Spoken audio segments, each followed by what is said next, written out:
Tukielekea katika mechi za hatua ya mtoano kwa maana ya 16 bora michuano ya kombe la mataifa ya Afrika, ikiwa ni toleo la 35 kunako michuano hiyo, tumeona na kushuhudia mengi ya kuvutia na kustajabisha.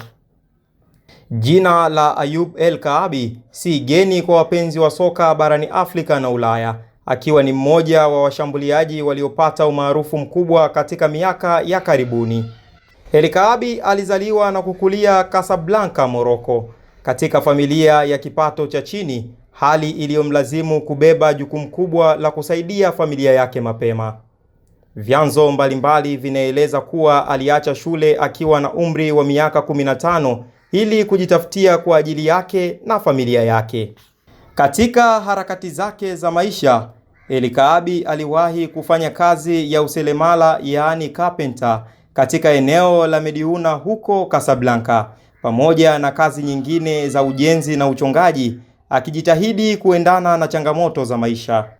Hatimaye kipaji chake cha soka kiligunduliwa alipokuwa akicheza katika klabu za ngazi ya chini kabla ya kujiunga na Rising Club de Casablanca, hatua iliyomfungulia rasmi mlango wa safari yake ya soka la ushindani. Mwaka 2018, El Kaabi aling'ara kwa kutoa tuzo ya mchezaji bora na mfungaji bora wa michuano ya CHAN.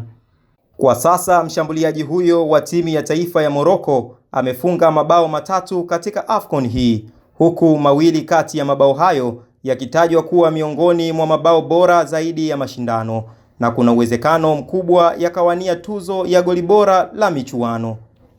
Katika soka la Ulaya, El Kaabi anaendelea kuonyesha makali yake akiwa na klabu ya Olympiacos ya huko Ugiriki. Msimu juzi alikuwa mfungaji bora wa michuano ya UEFA Conference League, huku msimu uliopita pia akitwaa tuzo ya mfungaji bora wa UEFA Europa League, michuano ambayo fainali yake ilizikutanisha Manchester United na Tottenham Hotspur.